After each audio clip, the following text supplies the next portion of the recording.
Four, three, two, one, zero. Ignition. And this is...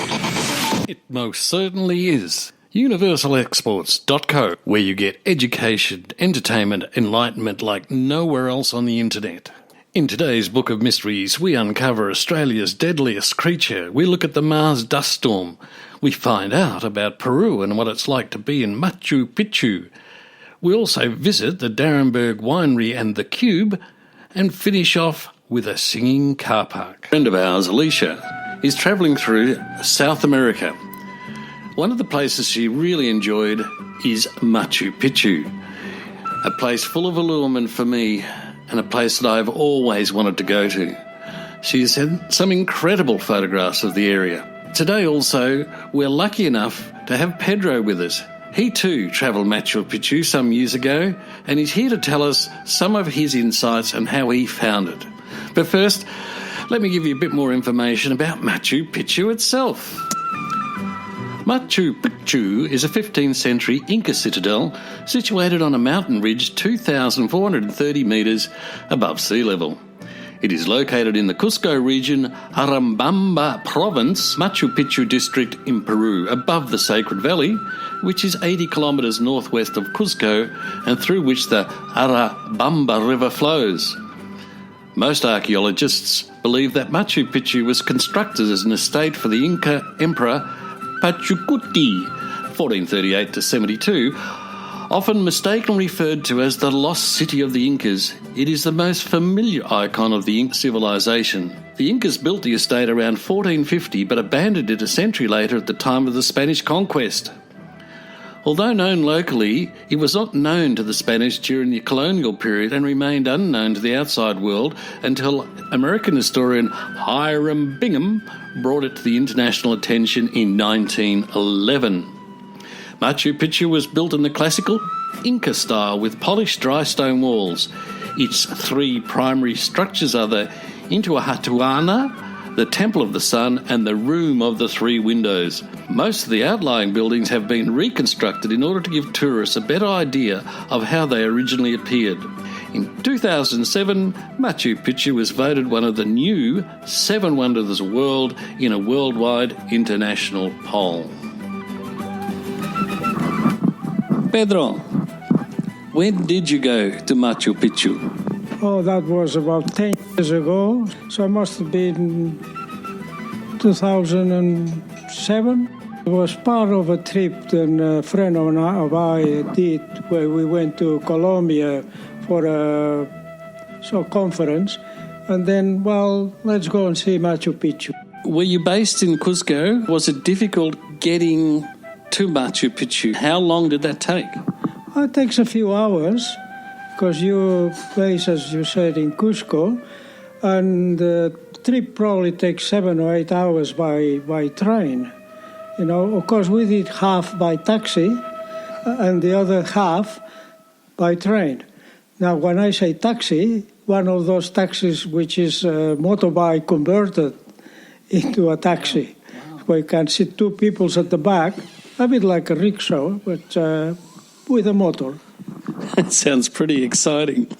So you finally got there. Did the altitude have an impact on you? No, I took preventing measures before. And what were they? Well, you take tea. They supply some tea there, and it works against altitude. And in my case, it worked. I didn't suffer anything. And it was just tea? It wasn't anything else? Well, that's what they call it, tea. Supplied easily?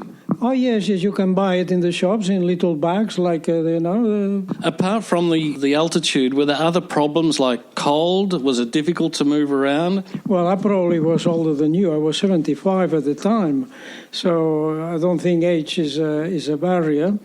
It's not cold. It's very high, but it's not cold because it's very close to the tropics.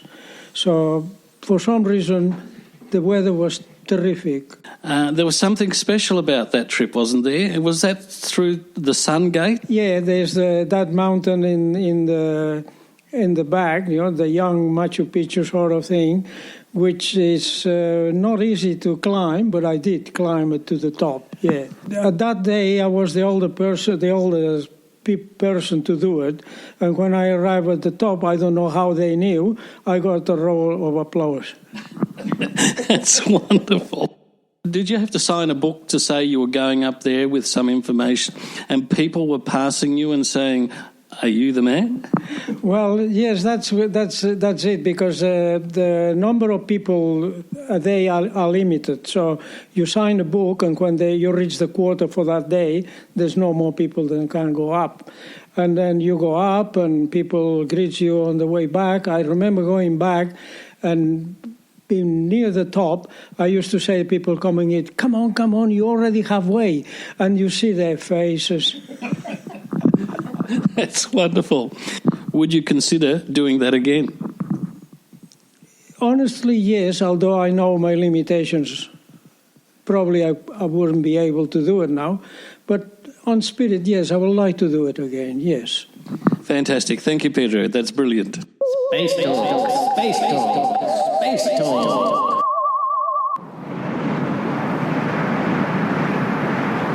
If you're an observer of the night sky, you will have noticed that Mars, the red planet, is now Mars, the very red planet.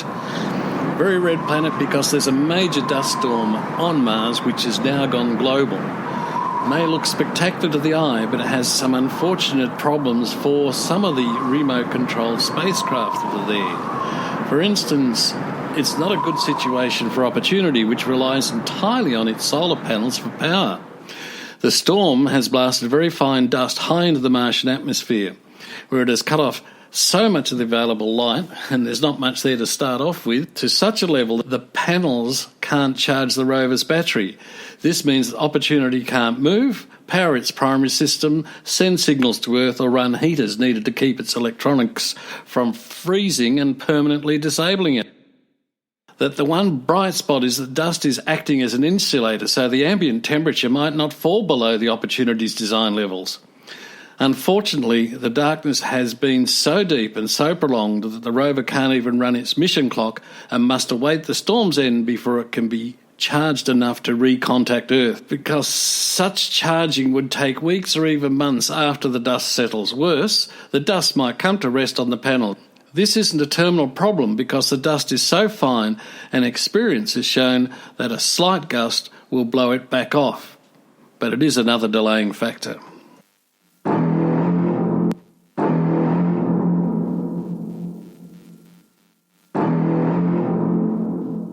And now it's quiz time.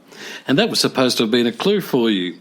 However, it sounded more to me like trying to make close encounter contacts with aliens. The question is, what is Australia's deadliest creature? Spider, snake, shark? Not at all. The most dangerous Australian animal is the horse.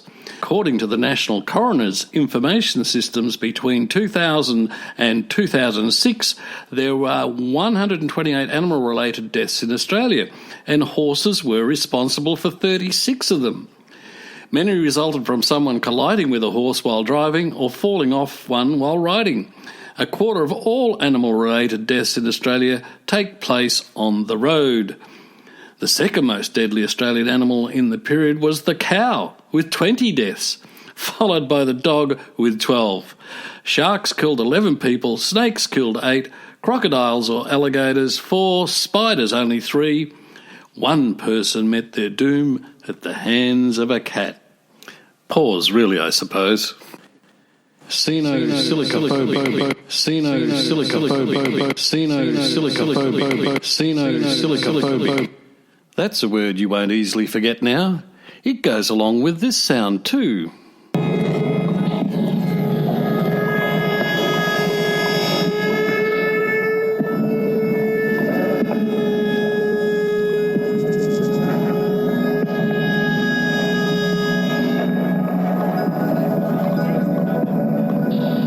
Well, may you ask, what are they?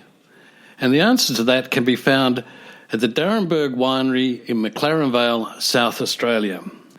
The first is the name of a person who has a fear of having an empty glass, particularly a wine glass. And the second is musical noises derived from a weather station where the weather is converted into electrical impulses, then converted into music.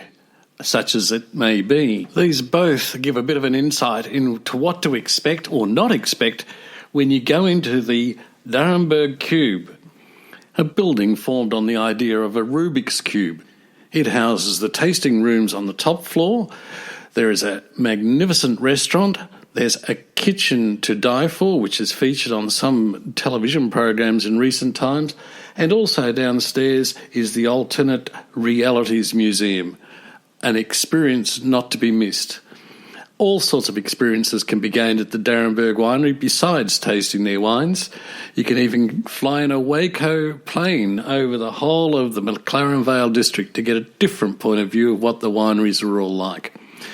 Whatever you do, I highly recommend going to D'Arenberg Winery to visit this cube and to have a look at the artwork in the ground. It is just a magnificent place to be. All up, $10, including a guided tour through the Alternate Realities Museum, as well as a tasting. If you're a member of the Cenocilliphobic Club, entry is of course free.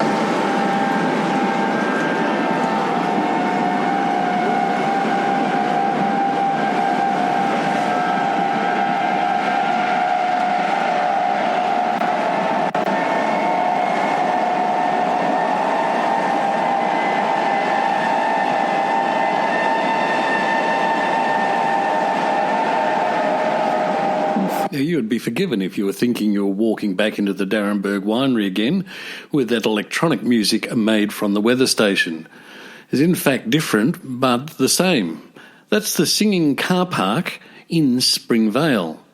It happens when the wind gets up, as it did on this particular day, and it just whistles and sings through the building structure itself, causing vibrations and doing everything that the engineers and technicians wanted to do at D'Arenberg Winery, but just doing it by nature, proving once again that this is the most fascinating radio station to listen to.